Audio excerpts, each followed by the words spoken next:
Alright, welcome Ceramics A students to the Mac Lab in 355. Today we are going to use the computer and the internet to grab some images off and use them. We're going to change them in Illustrator, and you're going to use the motif or the image that you find that you like for the exterior of your slab container, your lidded slab container that we're making down in the ceramic studio. To start today, what you need to do is go to www.crimsonart.net. You've all visited it before.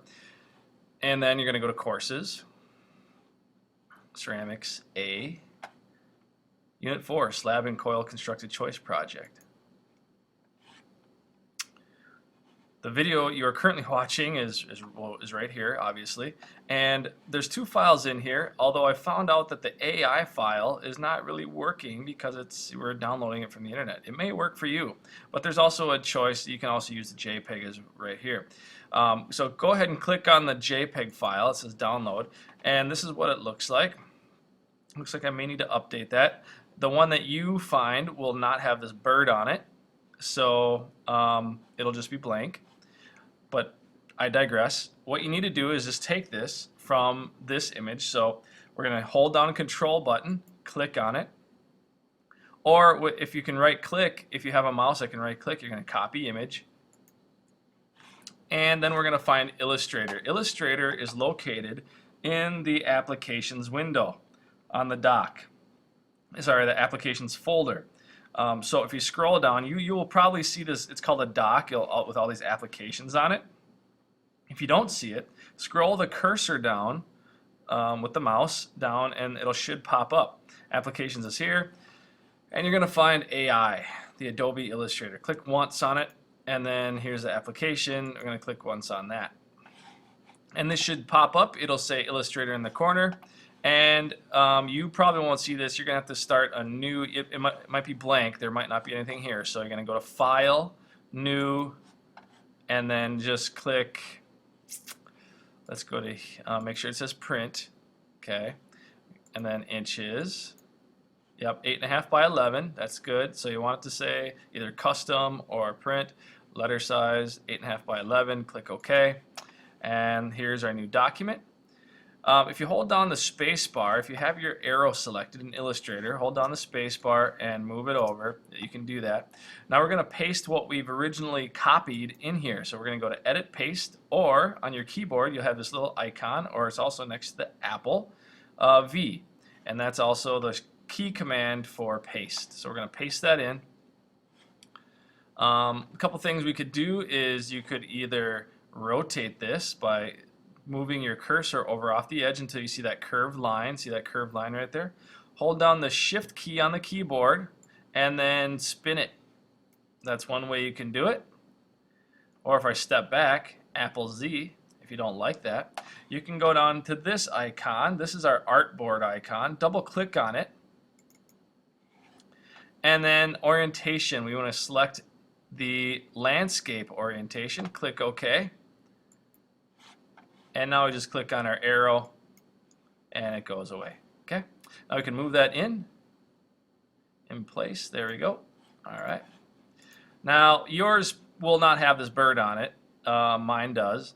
But now what do we need to do is you need to think about what you want on the exterior of your pot, because this is the next kind of thing we're going to do with this project. Is we're going to brush on some on-gobe slip, and then you're going to carve away the colors to reveal the negative image, so to speak. Okay, so what I need you to do is go find either an image, or go find a motif, a pattern of some kind, or just a simple image that you can make a motif.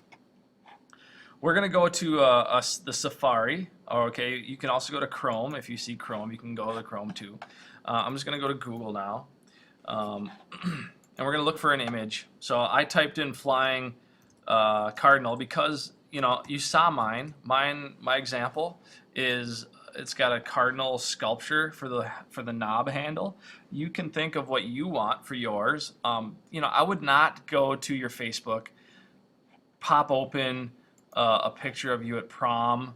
Okay, that's going to have way too much detail. You need to find something simple for this. Okay, find something with a white background, something simple, something appropriate, of course. All right.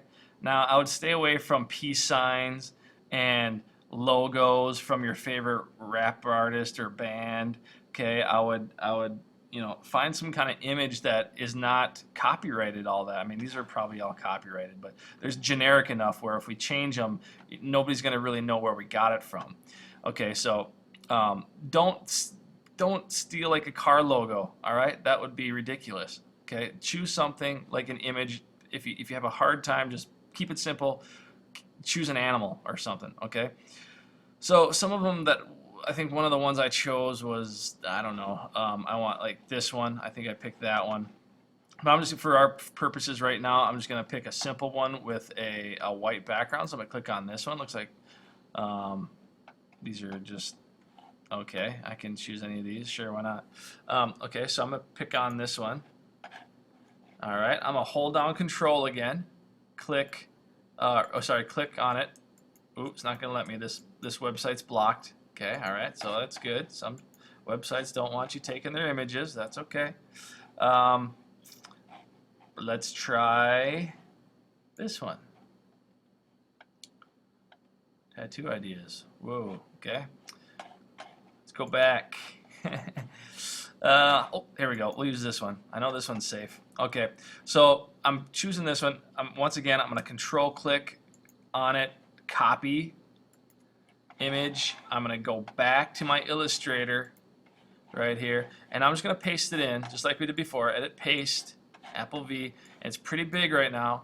Okay, so what we can do is I'm going to go to my corner of my image, hold down Shift, and scroll in to shrink it down. Okay. Now I need to get this to that. I'm on my black arrow tool. So what I need to do is, once it's selected, notice the black arrow tool in Illustrator is either we can click off of an image and it's not selected, or we can click on it and it's an image. And what Illustrator is great for is that if we zoom in on this, which is Apple or Command plus sign, we can zoom in and notice how pixelated it is. That's a JPEG. That's called a raster image. If we zoom out, which is Command minus, okay, we can go back. Let's zoom in on this one.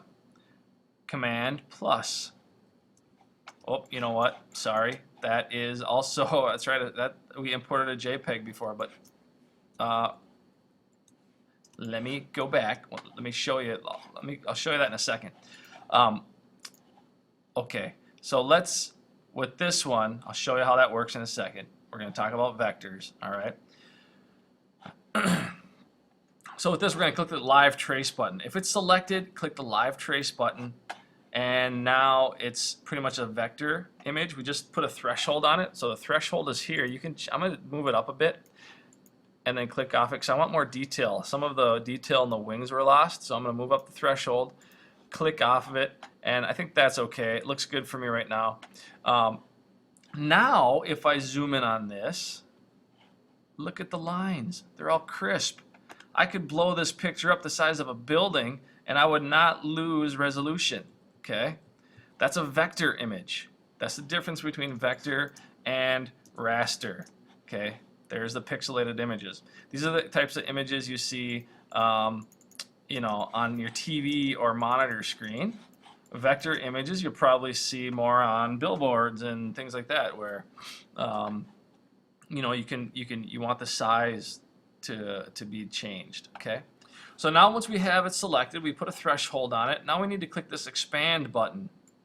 The expand is going to put anchor points around everything, and if we click off, we're going to switch over to our white arrow. Now I'm going to click on the blank white space and hit the delete button on your keyboard. Okay, the big backspace button, not the small delete button, but the big backspace delete button. Okay, and then it goes away. I'm going to select this with my white arrow tool. I don't want that. I'm going to get rid of that. So anything that you don't want in the picture, you can click on and delete. I kind of want this. I like that part. So I'm going to, now it's together, I'm going to get my black arrow tool. I can move it around. I'm going to click on the shift and constrain the size, shrink it down a little bit so it fits. And then I'm going to move it into the corner where I want it, just like so. Okay. And maybe that looks kind of nice. Maybe on each side I want a different progression. Maybe you can find multiple pictures if you want for your motif. Maybe you want to duplicate this, and if I wanted to copy this, I could click on it, go to Edit, Copy, and then edit paste. Of course, there are key commands to go along with that. Okay, but you should have one image or multiple images per side. You can, if you wanted you got 4 sides to your box, have 4 different images or 4 of the same images in a repetitive manner. Okay, it's up to you. You can fill up this white space with images if you want. Just keep it simple. You'll see that if you pick a picture of your prom and then try to do a threshold on it, you're going to have a lot of detail that you're not going to want. It's completely up to you. Last thing to do with this is to print it. So go to File, Print, and then make sure that you have room 355 or 355C on there and click the print. All right, that's it. Raise your hand if you need help. I'll be around. Good luck.